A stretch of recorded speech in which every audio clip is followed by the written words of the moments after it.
தமிழில் முதல் பக்தி சேனல் சாய் டிவி.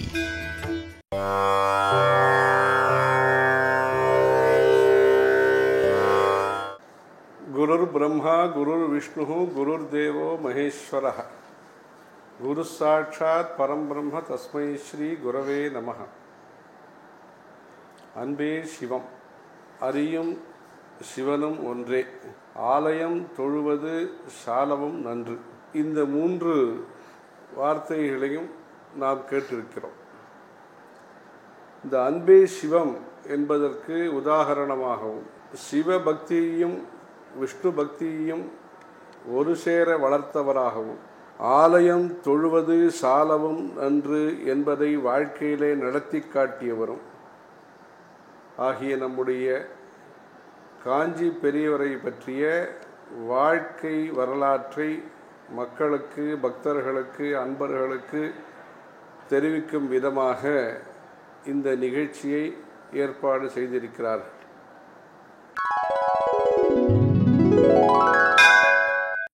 அபார கருணா சிந்தும் ஞானதம் சாந்தரூபிணம் ஸ்ரீ சந்திரசேகரகுரும் பிரணமாமி முதான்வகம்.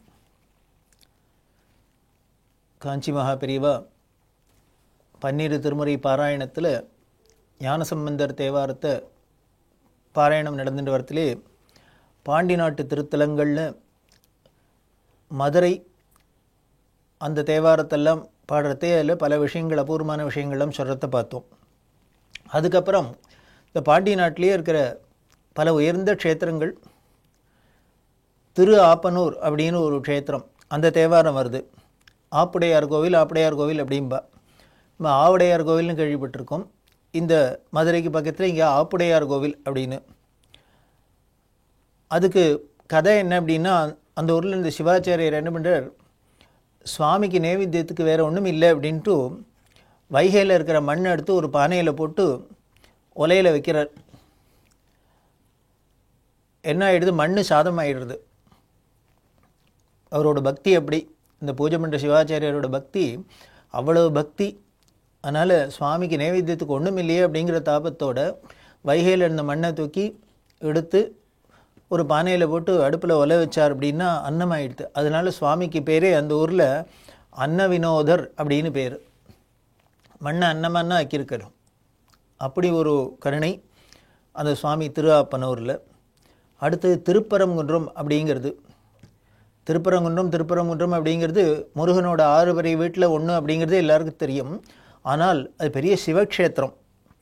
ஞானசம்பந்தர் பாடியிருக்கார், சுந்தரமூர்த்தி சுவாமிகள் பாடியிருக்கார். பரன் குன்றம், பரமேஸ்வரன் பரன் அப்படின்னு சொல்லும் இல்லையா, அந்த பரன் குன்றம் தான் பரங்குன்றமாக ஆயிடுத்து. இது சிவக்ஷேத்திரம். அங்கே முருகன் பிரசித்தமாக இருக்கார். பக்கத்திலேயே சுவாமி, அம்பாள் எல்லோரும் இருக்கிற க்ஷேத்திரம். அது சிவக்ஷேத்திரம். அதை பற்றி சொல்கிறார். இந்த ஊரில் தான் நக்கீரர் திருமுருகாற்றுப்படை பாடினர். நக்கீரருக்கு பல கஷ்டங்கள் வந்து அந்த கஷ்டங்கள்லேருந்து விடுபடுறதுக்காக இந்த திருமுருகாற்றுப்படை பாடினது. அப்படி ஒரு உயர்ந்த க்ஷேத்திரம் திருப்பரங்குன்றம். இதில் ஞானசம்பந்தர் தேவாரம் பாடியிருக்கார், சுந்தரமூர்த்தி சுவாமிகள் பாடியிருக்கார், முருகனுக்கும் பிரசித்தமாக இருக்கார். இதெல்லாம் பற்றி சொல்கிற பெருமை, அதோட பெருமைகளை எடுத்து சொல்கிறார். அடுத்தது கொடுங்குன்றம் அப்படிங்கிற ஊர். அந்த ஊருக்கு பெரிய பெருமை என்ன அப்படின்னா, அந்த கோவில் இருக்குது, பாடல் பெற்ற ஸ்தலம் எல்லாம். அதை விட 7 வள்ளல்கள் அப்படின்னு சொல்லுவாளே, அதில் அந்த வள்ளலில் பாரி அப்படிங்கிற வள்ளலோட ஊர் புறம்பு மலை அப்படின்னு சொல்லுவாத கொடுங்குன்றம் அப்படின்னு தேவாரத்தில் இருக்கிற பேர் புறம்பு மலை அப்படின்னு சொல்கிறோம். அந்த பாரி தான் முல்லைக்கு தேர் கொடுத்தார். முல்லைக்கொடி வாடுறதுன்னு தன்னோட தேரை என்ற அந்த வள்ளல் பாரி வாழ்ந்த இடம். அடுத்தது திருப்புனவாயில் அப்படிங்கிற க்ஷேத்திரம். இந்த திருப்புனவாயிலில் சுவாமி எப்படி இருப்பார்னா, தஞ்சாவூர் விருதீஸ்வரர் மாதிரி பெருசாக இருப்பார். பெரியவாண்ணே சொல்கிறா, நீ கேள்விப்பட்டிருக்கியோ 3 முழம் ஒரு சுத்து 30 முழம் ஒரு சுத்துன்னு ஒரு பழமொழி உண்டு, கேள்விப்பட்டிருக்கியா அப்படின்னு. புரியல. 3 முழம் ஒரு சுத்து 30 முழம் ஒரு சுத்துன்னா 3 முழமும் ஒரு சுத்தாக இருக்கும், 30 முழமும் எப்படி ஒரு சுத்தாக வரும்? இது எதனால என்ன, இந்த ஊர் சுவாமியை வச்சு தான் வந்திருக்கு. இந்த திருப்புனவாசலில் சுவாமி பெரிய தஞ்சாவூர் பிரதீஸ்வரர் மாதிரி இருப்பார். அதில் என்ன பண்ணுவாருன்னா, அந்த மேலே இருக்கிற சிவலிங்கத்துக்கு, பானலிங்கத்துக்கு 3 முழம் துண்டு கொட்டினா போகிறோம். ஒரு சுற்றில் சுவாமிக்கு வஸ்திரம் கட்டிடலாம். கீழே இருக்கிற அந்த தாங்கின்னு இருக்கிற ஆவுடையாருக்கு 30 முழம் வேணும் ஒரு சுற்று சுற்றணுன்னா. சிவலிங்கத்தை சுற்றுறதுக்கு 3 முழம் போகிறோம், ஆனால் ஆவுடையாரை சுற்றுறதுக்கு 30 முழம் வேணுமா. அதனால தான் 3 முழம் ஒரு சுற்று, 30 முழம் ஒரு சுற்று அப்படின்னு. 3 முழமாக இருந்தாலும் ஒரு சுற்று தான் வருது, 30 முழமாக இருந்தாலும் ஒரு சுற்று தான் வருது. அப்படி ஒரு பிரம்மாண்டமான சுவாமி. அதுதான் திருப்பணி வாசலில் அங்கே அந்த தேவாரத்தெல்லாம் பற்றி சொல்கிறா. இப்படி தினம் பாராயணம் நடந்துட்டுருக்கு. நடந்துன்னுக்கிட்டே இவா கார்த்தால் இவா குளிச்சுட்டு சந்தியாவந்தனம் முன்னாள் அனுஷ்டானங்கள்லாம் முடிச்சுன்னு பெரியவாள்கிட்ட பாராயணத்துக்கு வருவாள். அப்படி உட்கார்றதே பெரியவா கேட்டாள். இந்த பெரியவாளோட ஹாஸ்யம் நகைச்சுவை அப்படிங்கிறது ரொம்பவே பிரமாதமாக இருக்கும்.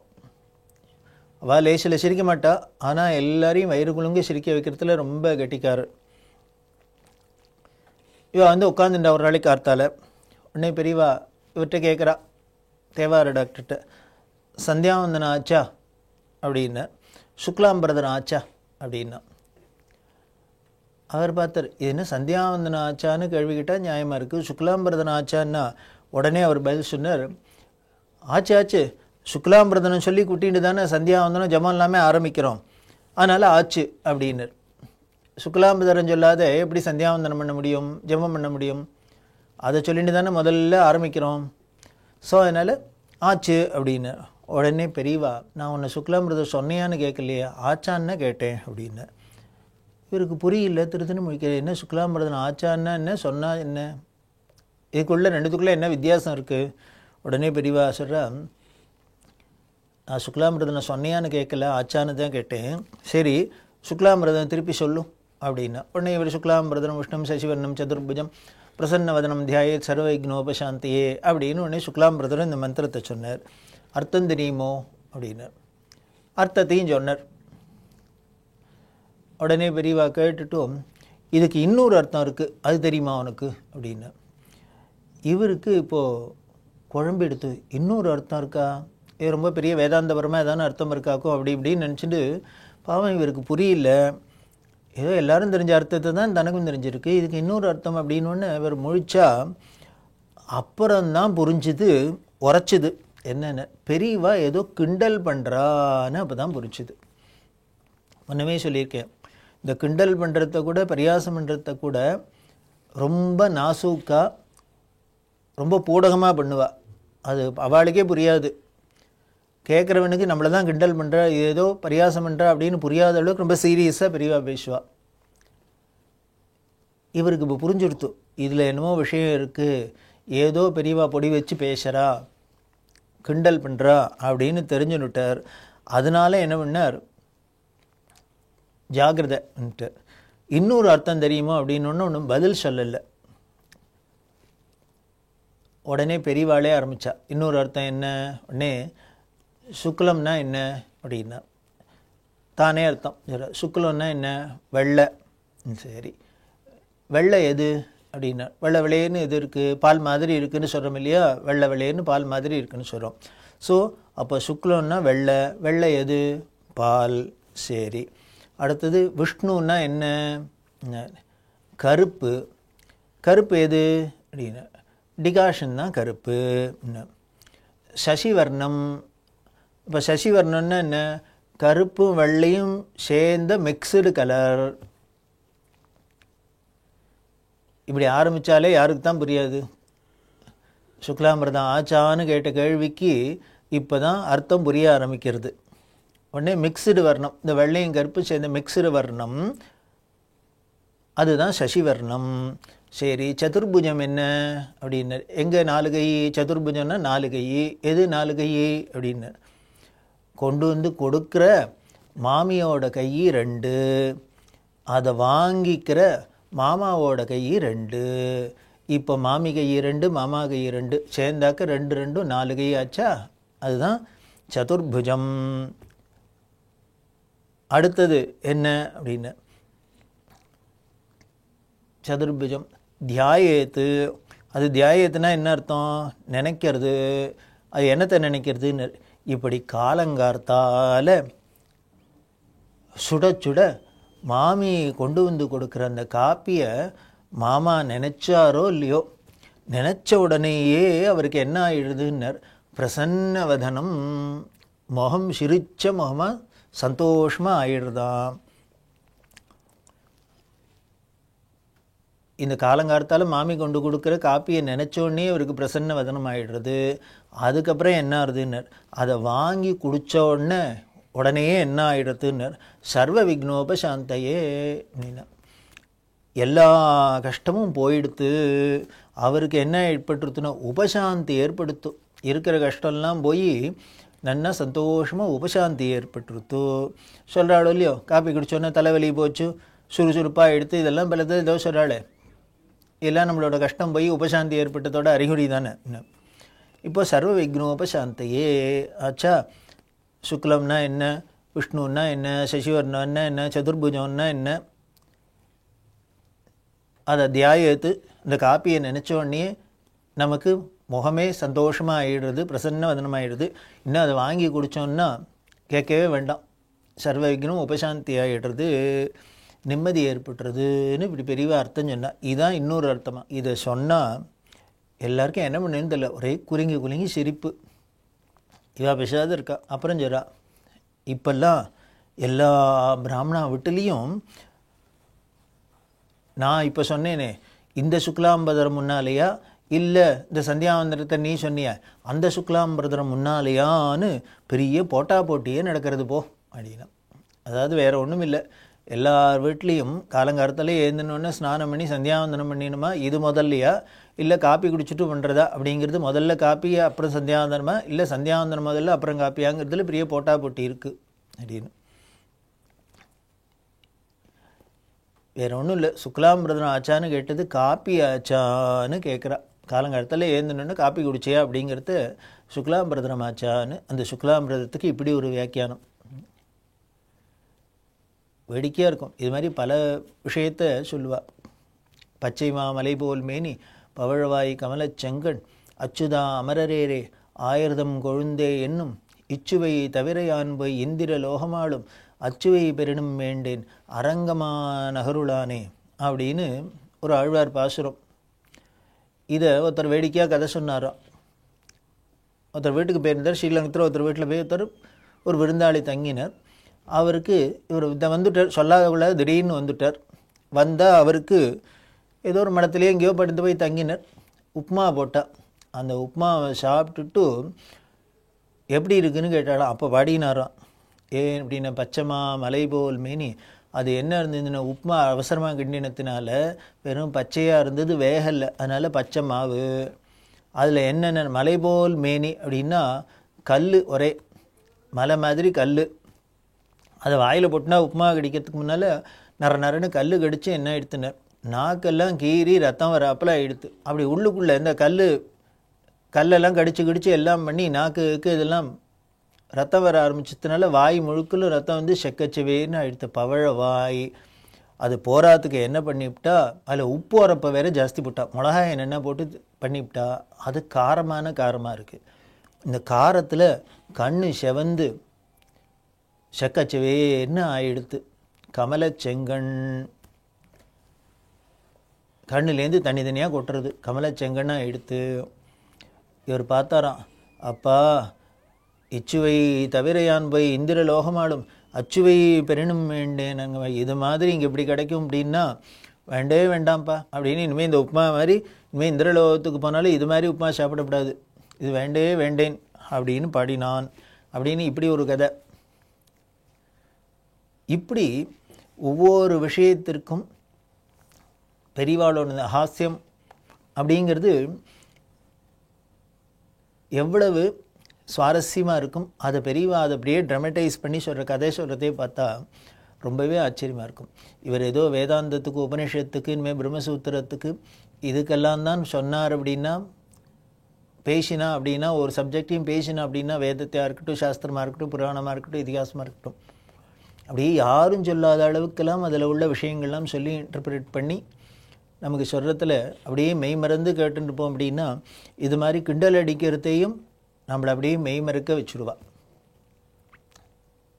இப்படி அர்த்தம். இது மாதிரி காப்பிக்குன்னு பார்த்தீங்கன்னா இன்னும் இந்த காப்பியை வச்சே பல பேர்கிட்ட பலவிதமான வேடிக்கையெல்லாம் உண்டு. அந்த சம்பவங்கள்லாம் ரொம்ப ஆச்சரியமாகவே இருக்கும். ஏன் இப்படி இந்த காப்பியை பற்றி வேறு ஒன்றும் இல்லை, அந்த காப்பியை கிண்டல் அடிக்கிறதுல ரொம்ப கெட்டிக்காரர்.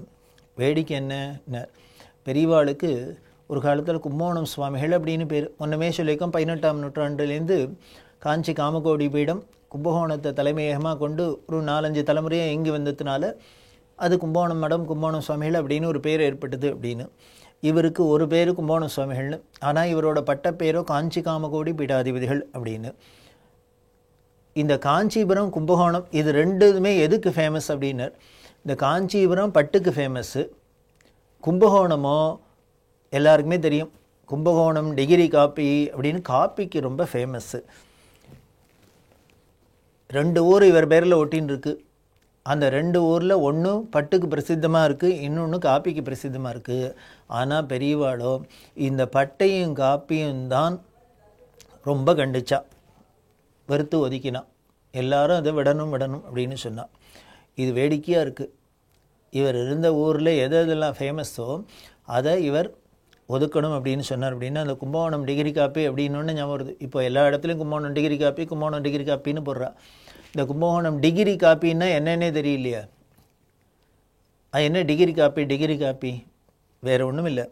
அந்த காலத்தில் இந்த கும்பகோணத்தில் நிறைய ஹோட்டல்லாம் இருந்தது. அதுவும் பிராமணா ஹோட்டல் அப்படின்னு பிராமணாள் காப்பி கிளப்பு அப்படின்லாம் போட்டிருக்கும். நிறையா அந்த பிராமணாலாம் காப்பி கடை ஏதாவது ஹோட்டல் வச்சுருந்தா, இந்த ஹோட்டல் வச்சுருக்கிறது எல்லோரும் அந்த ஒரு வியாபாரம் பண்ணினா கூட அதில் ரொம்ப ஒரு நேர்மை, ஒரு தரத்தோடு பண்ணியிருந்தா. ஏதோ காசுக்காக தான் பண்ணினா கூட அந்த காசுலேயும் ஏதோ ஏமாற்றி கொள்ளையடித்து சம்பாதிக்கணும் அப்படின்னு. இப்போ தற்காலத்தில் பிஸ்னஸ் அப்படின்னாலே ஏதோ ஃப்ராடு பண்ணுறதெல்லாம் ரொம்ப சர்வசகஜம் மாதிரி நாம் அது ஒரு சட்டம் மாதிரி பேசுகிறோம் இல்லையா? அப்படி இல்லை. ஒரு காலத்தில் வியாபாரம் பண்ணுறதுல கூட ரொம்ப நேர்மை, அதுலேயும் தர்ம நியாயத்தோடு தான் பண்ணியிருந்தா. அப்படி இருக்கிறதுனால எல்லாம் அந்த கும்போணத்தில் இருக்க எல்லா ஹோட்டல்லையும் என்ன பண்ணுவா, காப்பிக்கு பால் நல்ல பசுமாட்டை கறந்து தான் வாங்குவா. இந்த காலம் மாதிரி அப்போது இந்த கேட் பால் இந்த கலப்படம்லாம் கிடையாது. நல்ல பசும்பாலை கறந்து வாங்கினா அந்த ஆள் மாட்டை கறந்து கொண்டு கொடுத்தாக்க அதில் தண்ணி கிண்ணி கலக்காத இருக்கா, சுத்தமான பியூர் பாலாக இருக்கா அப்படிங்கிறதுக்காக ஒரு பால் மீட்டர் ஒன்று இருக்கும். இந்த தெர்மாமீட்டர் ஜுரம்லாம் பார்க்குறது தெர்மாமீட்டர் கப்பில் ஒரு பாலோட அந்த டிகிரி பார்க்குறதுக்கு ஒரு மீட்டர் இருக்கும். அதை தூக்கி அந்த பாலுக்குள்ளே விட்டால் அது 60 டிகிரியோ என்னமோ காமிக்கணும். அது காமிச்சதுன்னா தண்ணி கலக்காத பால். அது இனிமேல் 50 இருந்தது 40லாம் காமிச்சா அந்த 20% இன்னமும் 20 டிகிரி தண்ணி கலந்துருக்கா, 10 டிகிரி தண்ணி கலந்துருக்கான்னு நம்ம தெரிஞ்சுக்கலாம். அப்படி இருந்தால் ரிஜெக்ட் பண்ணிவிடுவா, எடுத்துக்க மாட்டா. அந்த 60ன்னா 60க்கு 60 இருக்கணும். அப்படி பால் கொண்டு வந்து கொடுத்தா ஹோட்டலில் அதோட இந்த டிகிரி மீட்டர்னால் வச்சு டிகிரியை பார்த்துட்டு அதில் தண்ணி கலப்படம் இல்லாத இருக்குது அப்படின்னு கன்ஃபார்ம் பண்ணிட்டு அந்த பாலை வச்சுன்னு தான் காப்பி கலந்து கொடுப்பா. ஒரு வியாபார ஸ்தலத்தில் ஒரு ஹோட்டலில் இப்படிலாம் பண்ணியிருக்கான்னா இதெல்லாம் நமக்கு பழங்கதை மாதிரி இருக்குது. இப்போ எங்கேயானு கேட்டாக்க யாருக்கான நம்பிக்கையாக இருக்குமா? இப்படிலாம் கூட இருந்திருக்கு. இதெல்லாம் ஏதோ பூர்வ யுகத்திலாம் இல்லை, நமக்கு கண்ணுக்கு தெரிஞ்சு ஒரு 50 வருஷம் 60 வருஷம் 70 வருஷம் இதுக்குள்ளே கூட இப்படிலாம் இருந்திருக்கு. நாம் கண்ட பலன் என்னென்ன, இந்த 50-60 வருஷத்தில் கண்ட பலன் என்ன அப்படின்னார், எல்லாத்தையும் குட்டிச்சவராக்கி எல்லாத்துலேயும் ஒரு தரமில்லாத தரங்கட்டத்தனமாக பண்ணி சீரழித்து எல்லாரும் கஷ்டப்படுறது தான் கண்ட பலனை வழிய. இது ஒன்றும் நம்ம முன்னேறி இருக்குமா? இது முன்னேற்றம்னா சொல்ல முடியும்? இல்லை, இன்னும் பின்னால் போயிருக்கும். என்ன, ஒரு காட்டு மிராண்டித்தனத்துக்கு போயின்னு இருக்கும். அதுதாங்க இது எதுக்காக அப்படின்னு, இந்த கும்பகோணம் டிகிரி காப்பி அப்படின்னோடனே இந்த டிகிரின்னா என்ன, டிகிரின்னா என்னென்னு தெரியாதே நம்ம பாட்டுக்கு எல்லா இடத்துலையும் கும்பகோணம் டிகிரி காப்பி அப்படின்னு நம்ம போர்டையும் போட்டுருக்கோம், வியாபாரம் பண்ணின்னு இருக்கோம். கும்பகோணம் டிகிரி காப்பின்னா இந்த பாலோட தரத்தை தண்ணி கலக்காத இருக்கான்னு இந்த டிகிரியை பார்த்துட்டு அப்படி வச்சுன்னு காப்பி கொடுத்தது. ஈஸ்வரன் இப்படி இவர் கும்போணம் சுவாமிகள்னு பேர், இந்த கும்போணம் டிகிரி காப்பிக்கு பேர் போடுறதுன்னா இவர் காப்பியே குடிக்கப்படாது அப்படின்னு. காஞ்சிபுரம் பட்டுப்படவைக்கு ஃபேமஸ் அப்படின்னா பட்டுப்படையே கட்டிக்காதீங்கோ அப்படின்னு வா சொல்கிறா. பரணிதரன் அப்படிங்கிற எழுத்தாளர்கிட்ட சொல்கிறா, நான் பல பேர் என்கிட்ட வந்து குடும்பத்தில் ரொம்ப கஷ்டமாக இருக்குது, வருமானம் போல, சிரமப்படுறோம் பெரியவா அனுகிரகம்லாம் என்கிட்ட கேட்குறா. நானும் யோஜனை பண்ணி பார்த்தேன், என்ன இப்போ கஷ்டம், எல்லோரும் ஏதோ சம்பாதிக்கிறான் ஆனால் என்னமோ பணம் போகிறலங்கிறாளே அப்படின்னு. அப்புறம் யோஜனை பண்ணி பார்த்ததில் எனக்கு தெரிஞ்சது, இவா என்ன வந்தாலும் போராத கஷ்டப்படுறதுக்கு, குடும்பத்தில் கஷ்டப்படுறதுக்கு காரணம் 3 செலவுனால தான் இவள் கஷ்டப்படுறான்னு தோணித்து. அதில் ஒன்று என்ன அப்படின்னா, முதல் ஐட்டம் காப்பி. காலங்காலத்தில் ஏந்தினோடனே எல்லோரும் காப்பியில் தானே முழிக்கிறோம். இந்த காப்பிக்கார செலவு, இந்த காப்பிக்கார செலவு எப்படி இருக்குன்னு, சாப்பாட்டு செலவை விட ஜாஸ்தியாக இருக்குது. இப்போவுமே பார்க்குறோமே, நமக்கு ரொம்ப சாப்பிட்றதுக்கு தேவை அரிசி சாதம். இந்த அரிசி விலையை விட காப்பி கொட்டை விலை ஜாஸ்தியாக இருக்குது. இன்னும் பால் சர்க்கரை எல்லாம் இதெல்லாம் சேர்த்தா. அதனால் இந்த காப்பிக்கார செலவு ஜாஸ்தியாக இருக்குது. அதனால இவ சாப்பாட்டு செலவை விட காப்பிக்கார செலவு ஜாஸ்தியாக இருக்குது. சாப்பாடு சாப்பிட்டு தான் ஆகணும், காப்பி குடிக்காத இருக்கலாமே. ஸோ அது ஒன்றும். ரெண்டாவது, இவ ஆடம்பரமாக பட்டு இந்த துணிமணியெல்லாம் போய் பட்டு பீதாம்பரம் இப்படிலாம் போய் இதுங்கிறது. ஏதோ நம்ம சரீரத்தை வணக்கே காட்டன் இருந்தால் போகிறோம், அப்படி பட்டு. மூணாவது, என்டர்டெயின்மெண்ட்னு சினிமா. இந்த காப்பி பட்டு சினிமானால தான் எல்லாருக்கும் பொறாத திண்டாடுறான்னு தெரிஞ்சுது. அதனால் இதில் 3 பேர் இந்த 3 விஷயத்துலையும் எல்லோரும் ஒன்று அவாய்ட் பண்ணினாலும் சரி, அவாய்டே பண்ண முடியலனாலும் அது குறைச்சிண்டாலும் சரி, அவளுக்கு குடும்பத்தை சௌக்கியமாக ஓட்டிடலான்னு தோன்றது. இதை நீ உன்னோட பத்திரிகையில் எழுதேன் அப்படின்னு பரணிதரன்ட்ட சொல்கிறா. அவர் அதுக்கு என்ன பதில் சொன்னார், இதை எழுத முடியுமா, இது எப்படி நிறைவேறுது, பெரியவா ஆசைப்படுறத எப்படி நிறைவேறுதுங்கிறத தொடர்ந்து பார்க்கலாமே.